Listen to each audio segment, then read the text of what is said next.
안녕하세요. 제주 책방 운영자입니다. 구독과 좋아요 부탁드리고요. 오늘은 문명은 왜 사라지는가 라는 책을 소개하겠습니다. 이 책은 세계적으로 유명한 언어학자이자 문화학자인 하랄트 하르만 교수님이 쓴 책으로 전문 번역가이신 이수영 님이 번역하셨고 경희대학교 사학과 교수이신 강인숙 교수님이 해제를 맡으신 그런 책입니다.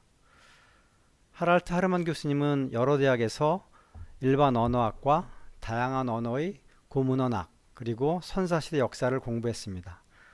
독일과 일본의 여러 대학에서 연구하고 가르쳤으며 브루셀 다언어 사용 연구센터의 연구원이며 2003년부터 미국 세바스토폴에 있는 고대 신화학 연구소 부소장과 유럽 지부 연구소장을 맡고 계십니다.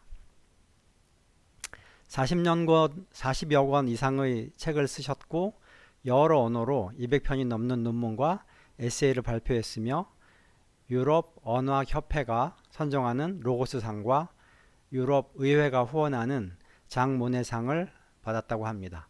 주요 저서로는 언어의 세계사, 도나우 문명의 수수께끼, 인도 유럽인의 자취를 찾아서, 숫자의 문화사, 누가 고대 그리스인을 문명화했나, 고유럽 고도 문명의 유산, 로마의 시작, 모자이크 문화의 역사 등이 있습니다.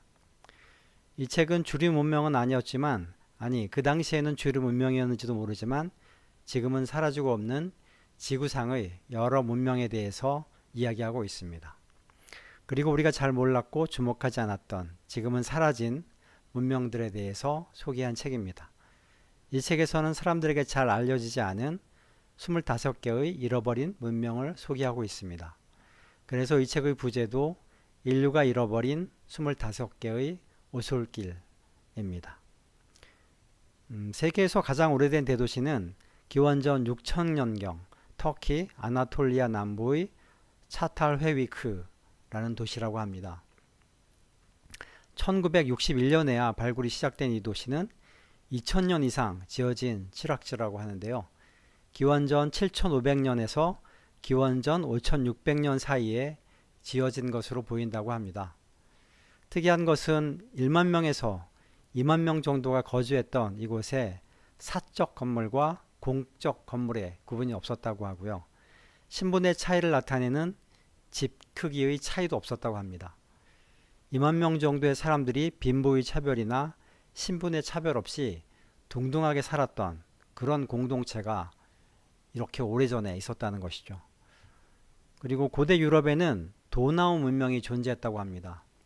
그리스의 청동기 시대가 최초의 유럽 문명이 아니었음을 보여주는 그 이전의 도나우 문명의 유적이 발칸, 루마니아, 불가리아 등에서 발견되었다고 합니다. 이들은 포도와 올리브 그리고 여러 가지 채소를 재배했으며 여러 층으로 된 건물을 짓는 건축 기술을 가지고 있었다고 합니다. 가마의 온도를 1000도 이상으로 통제하여 도예와 도기를 구해냈으며 유학 기술을 가지고 있었고 물레도 발명했다고 합니다. 그리고 아직까지 해독되지 않은 문자로 제식 문구와 종교적 내용도 기록하였다고 합니다. 그리고 그리스인의 문화는 많은 부분 펠라스고이라는 문화에서 비롯되었다고 합니다. 펠라스고이 문화를 열심히 배운 그리스인은 나중에 남동 유럽의 패권을 장악하게 되었는데 그리스는 펠라스고이 문화를 받아들이고 그들을 지배했지만 우리가 이들에 대해서 잘 알지 못하는 것은 지배자가 된 그리스가 이들을 야만인으로 역사의 기록에서 삭제시켜버리기 때문이라고 합니다. 그리고 그리스와 로마 문명을 중개한 것은 에투루리아인이었다고 합니다. 이들은 숙련된 항해자였고 이탈리아 반도에 거주한 모든 민족 중에서 처음으로 해상 루트를 탐험했다고 합니다.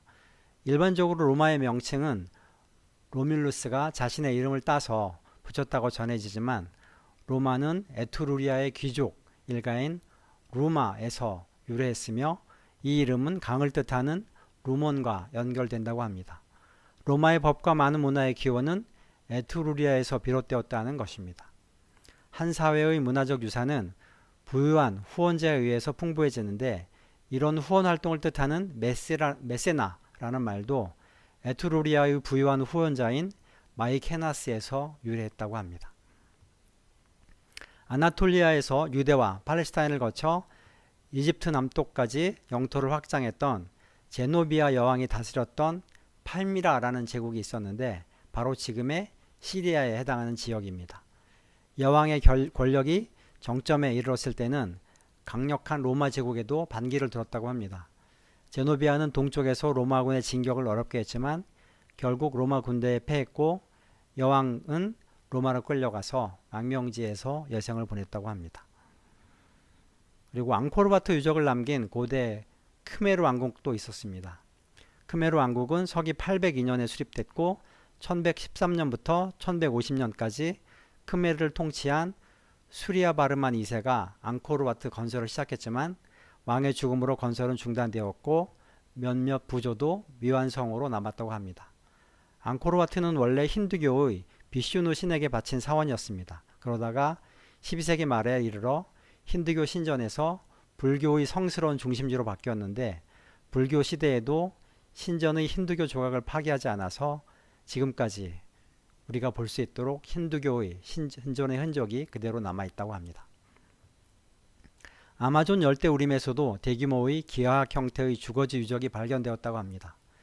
최근에 밝혀진 연구 결과에 따르면 에스파냐 정복자의 침입 시기에 아마존강 남쪽 지역의 주거지는 아마존강 서쪽에서 동쪽으로 약 1800km 이상 뻗어 있었고 1250년부터 1500년 사이에는 100만 명 이상이 넘는 주민이 살았을 것으로 추정된다고 합니다. 그곳에 마을과 도시적 기반 시설을 갖춘 주거지를 건설한 사람들은 사냥꾼과 채집꾼이 아니라 정착 생활을 하는 농경민이었다고 합니다. 이렇게 세계에는 기록은 거의 남아있지 않지만 그 흔적은 남아있는 우리가 잘 모르는 문명들이 존재했다가 사라졌습니다.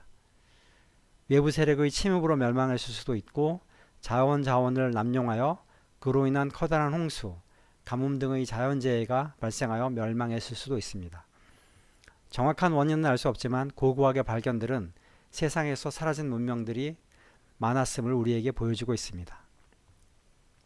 현재 지구상에는 7억 명 이상의 사람들이 살고 있습니다. 지구상의 모든 사람들이 만약 미국 국민 수준으로 소비를 하게 된다면 지금 당장 인류에게는 3개의 지구가 필요하다고 합니다. 우리 지구는 한정된 자원을 가진 유한한 그런 공간입니다. 모든 나라가 그리고 모든 개인이 지구를 아끼고 보호하지 않으면 한 문명이 아니라 인류 전체가 사라질 날이 곧 닥칠지도 모르겠습니다. 인류가 사라지지 않으려면 우리 지구를 아끼고 사랑해야 하겠습니다. 이상 문명은 왜 사라지는가 라는 책에서 나온 얘기들을 말씀드렸습니다. 고맙습니다.